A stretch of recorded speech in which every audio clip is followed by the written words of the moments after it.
All right, today we are going to demystify one of the biggest buzzwords on the planet, artificial intelligence. We're going to cut through all the hype, figure out what it actually is, how it works, and look at all the ways it's already a huge part of your life, from your email inbox to the cars of the future. So, let's just start with a quick question here. Think about Netflix suggesting the perfect movie, a self-driving car navigating a street, and your email's spam filter catching junk mail. What on earth do those three things have in common? Well, the common thread? You got it. It's all powered by artificial intelligence. You know, AI is a term you hear everywhere, and it's usually mixed up with a ton of hype and science fiction. So let's cut right through all that noise. Section 1. AI, beyond the hype.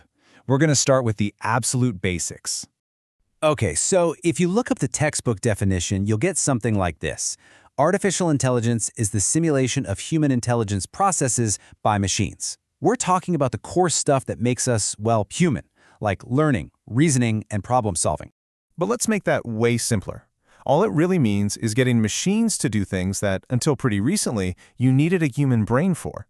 Things like understanding what someone is saying, recognizing a face in a photo, or even making a judgment call. And this is a really, really important distinction to make. Not all AI is created equal. Everything we have today, Siri, Netflix, spam filters, that's all narrow AI. It's brilliant at one specific task, and that's it.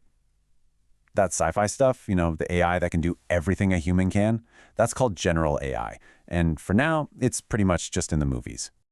Okay, so that's what AI is. But that just leads to the biggest question of all, right? How does a machine actually learn? Let's dive into Section 2, the learning machine. This is where it gets really cool. So what you're seeing here is a massive shift in how we think about computers. In the old days, we gave a computer data and then a long list of rules to follow. But machine learning, which is really the engine behind all modern AI, flips that completely upside down. Now, we give the machine the data and the answers, and it actually figures out the rules for itself. And this really only became possible thanks to two big things: a crazy explosion in the amount of data we have, and computers that are finally powerful enough to crunch it all. The most common way this happens is with something called supervised learning. And honestly, the best way to think about it is like teaching a kid with flashcards. You show the AI thousands of pictures that you've already labeled cat, and after seeing enough of them, it starts to figure out the patterns and can spot a cat all on its own. And this one idea is behind so many things we use constantly. It's how your email decides if something is spam or not spam. It's how a website can estimate a house's price just based on its features. And yep, it's how a machine learns to tell the difference between a cat, a dog, and a bird. But what if you don't have all those labels? Well, that's where unsupervised learning comes in. The analogy here is perfect. Imagine giving someone a giant, messy box of toys and just saying, sort this. Without any rules, they'll just start finding their own patterns, right? Grouping things together that seem to belong. That's exactly what the AI does. And this is hugely powerful for businesses. They use it to sort millions of customers into different groups for marketing, to automatically organize massive libraries of documents by topic, and to find those hidden connections, like that classic example of discovering that shoppers who buy bread are also very likely to buy milk. And then there's the third type, reinforcement learning, which is maybe the most mind-bending of all. Just think of it exactly like training a dog. An AI agent tries to do something. If it does it well, it gets a reward, like a treat. If it messes up, it gets a penalty. It learns entirely through trial and error. So after running through this process millions, sometimes billions of times, an AI can master ridiculously complex games like chess and Go, eventually beating the best human players in the world. This is also the same technique we use to teach a robot how to walk, or even how a recommendation system figures out what you want to see next. So, we've got these three really powerful ways for machines to learn. In Section 3, Powering Our Modern World, let's look at how all this learning translates into the amazing abilities that are literally reshaping our lives.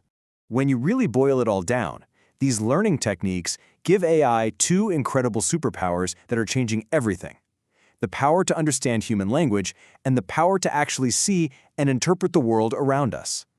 So, first up, language.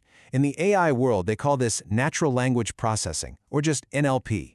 This is the magic behind Google Translate working instantly. It's what allows ChatGPT to hold a conversation, and it's what lets Siri and Alexa understand what you're asking for. And remember, this is still a type of narrow AI. It's just hyper-specialized on language. So what about seeing? Well, an AI doesn't see a face like we do. It has to build it up in layers. First, it just detects the most basic things like edges and corners. Then it starts combining those edges into simple shapes. From there, it assembles those shapes into familiar parts like an eye or a nose, until finally, bam, it recognizes the whole face. This amazing process is called computer vision, and you're seeing it everywhere. It's the facial recognition that unlocks your phone. It's the object detection that a self-driving car needs to see a pedestrian. And incredibly, it's now helping doctors spot diseases and things like X-rays way earlier than ever before.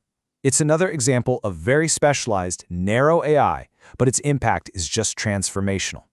The pace of progress here is absolutely staggering. So, where does this all go from here? Let's talk about it in Section 4, what comes next. And this is always the question that comes to mind, right? With computers that can talk and cars that can drive, are we heading for some kind of Terminator future? Well, that sci-fi scenario is describing something called super AI, or artificial superintelligence. This is the hypothetical capital H AI that would be smarter than us in every single way, from scientific creativity and problem solving all the way to social skills. But let's be super clear here. Super AI is purely theoretical. It doesn't exist.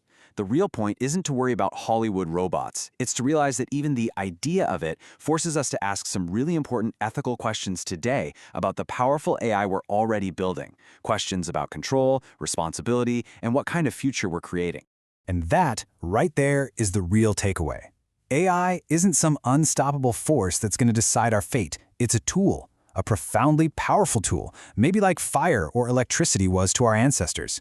And that means the ultimate question isn't what will AI do to us? The real question is what will we choose to do with it?